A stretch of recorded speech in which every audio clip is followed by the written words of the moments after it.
Hey Cardinals, I'm Gabby Bosquez. And I'm Cameron Redus, and this is UIWtv News.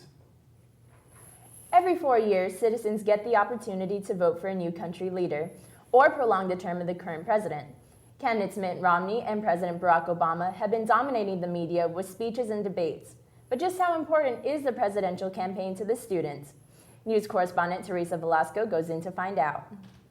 With already 2 presidential debates and 1 vice presidential debate, we decided to ask students here at the University of the Incarnate Word just who has earned their vote. Probably Mitt Romney.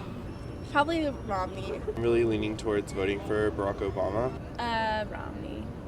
President Obama.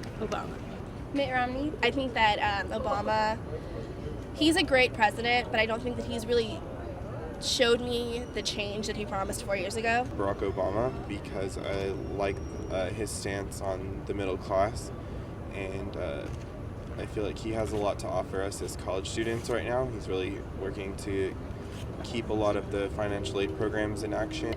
There's like abortion is something that's very important to me, and so on that aspect, I'm with Romney. Romney wants to cut say Pell Grants and stuff for college students, and I need that money.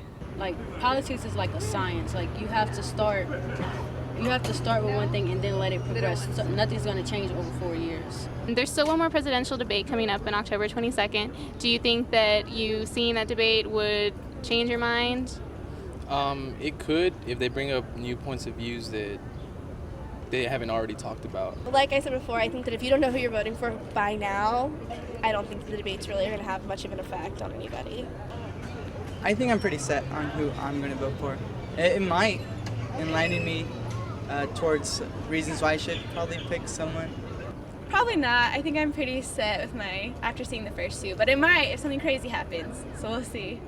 For those still undecided voters, another presidential debate will be held October 22nd at 9 p.m. Reporting for UIWtv, I'm Teresa Velasco. This program is brought to you by UIWtv, where students write, edit, produce, and anchor original stories. Want an event to be covered? Have a good story idea? Just contact us through UIWtv.org or email us at uiwtv@uiwtx.edu. Now back to the show. The weather has been like a roller coaster lately. Let's take a look at our local forecast. I'm student meteorologist Teresa Velasco here at UIW Storm Center. We have been having some warmer temperatures the past couple of days, but a change could be on the way, and I'll tell you more about that in just a moment. It's due to this big upper level low, which is going to be tracking some cooler weather, but for the most part, we're staying very humid, and we do have some clouds over Texas, a bit of an overcast morning, but they are going to start to dissipate as we get into the afternoon. And our temperatures, as I said, that we are very warm. San Antonio's at 75 degrees, Amarillo's at 67, and down towards the south, they're very warm in the mid 80s. As we take a look a little bit closer in for our local region, San Antonio at 75, Kerrville is at 72 degrees, and Victoria is at 81. So we're going to be seeing fairly warm. It's going to feel a little bit more like summer instead of winter. But as I said, here's our big change in the weather pattern. That cold front is going to be tracking in. As you can see, those pressure gratings start to get a little bit closer and the wind speeds start to pick up.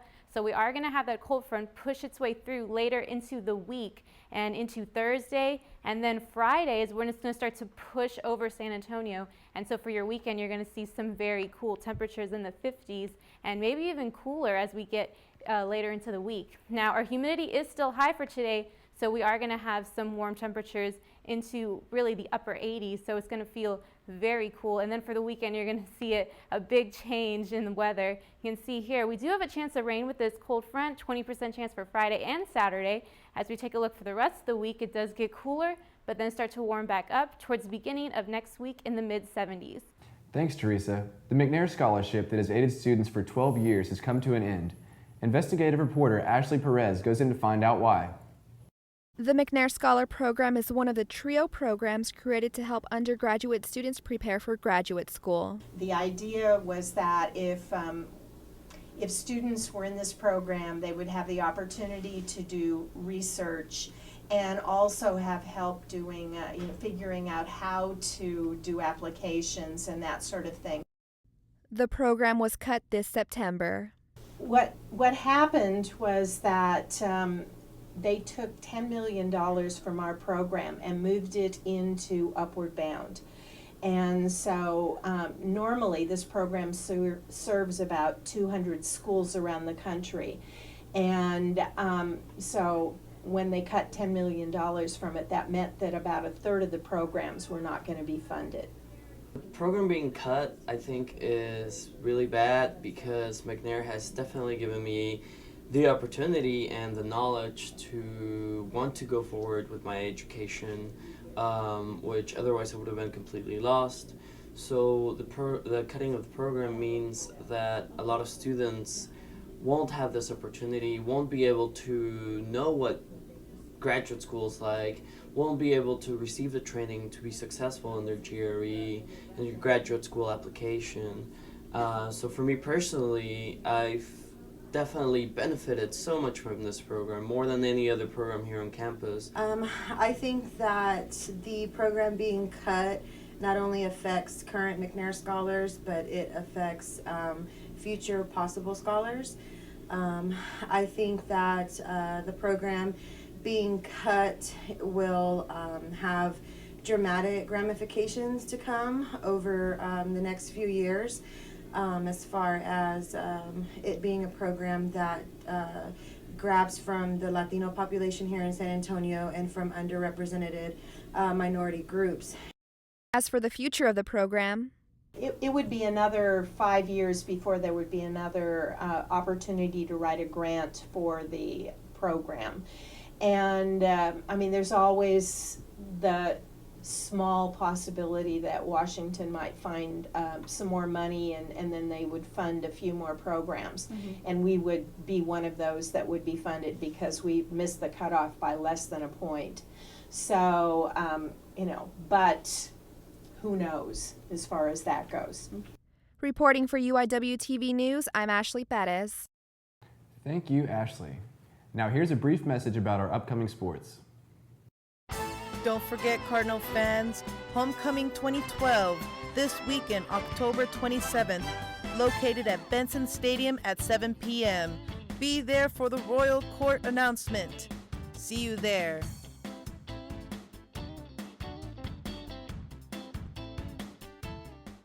Here's Megan Gaitan with our sports highlights. Hey there, Cardinal sports fans. I'm Megan Gaitan, here to give you an update on the latest in Cardinal athletics. Since the last Cardinal Sports Show, there has been both a football and a volleyball game. Let's take a look at our Lady Cardinals first. On Friday, October 19th, the Cardinals took on the Cameron University Aggies. The Cardinals had a great start in this match with an early lead in the first set. The Cardinals also had a good start in the second set, but eventually fell short to the Aggies with a final match score of 1-3. The Lady Cardinals, however, did win the match on October 20th against the Midwestern State Mustangs. That same day, the Cardinals took on the McMurray Warhawks at our very own Benson Stadium. This game marked the first time the Cardinals and the Warhawks ever faced off. The Cardinals took an early lead in the game with a 10-0 score at the end of the first quarter. However, the Warhawks refused to go down without a fight and scored for 28 points straight. They used a very unique strategy by gaining short yards with short passes that eventually added up to the Warhawks' favor. The Cardinals tried to fight hard and eventually brought the score up 10 more points in the game, but time was not on the Cardinals' side as they fell short to the Warhawks with 20-28 final score. That's all for this update. Back to you in the newsroom. Thanks, Megan. With a new fencing program developing in our university, our president has decided to begin construction on a new fencing facility opening up in January. Reporter Sarah Ganem has more with the story. With the generous $3 million donation, a new fencing and international sports center will be built here on St. Anthony Catholic High School. Well, the idea for the fencing project from the university, Dr. Ignezi's idea, probably about 2 years ago when the idea first started popping up about a fencing center at the University Incarnate Word. The Bexar County Venues Office and the University of the Incarnate Word joined together in hopes of developing fencing programs within the city. From what I do know, being in the fencing program, we don't have a lot of space to practice, and I think this will facilitate people getting interested in it and maybe start a collegiate fencing team. We'd like to teach all three weapons in fencing and give people a broader experience in that activity. The center will include 12 fencing strips, an armory, and several exercise areas ideal for fencing programs. When this facility is constructed, it'll be the finest fencing facility in the country. It's going to draw a lot of international and national attention to the University Incarnate Word in San Antonio. The Sports Center is scheduled to be completed by August 2012 and will soon serve as a home for future athletes. Reporting from the University of the Incarnate Word, I'm Sarah Gannam. Thanks, Sarah. That concludes today's news coverage. For more news stories, you can log on to www.uiwtv.org or like us on Facebook. I'm Cameron Redus. And I'm Gabby Bosquez. And this is your UIWtv News.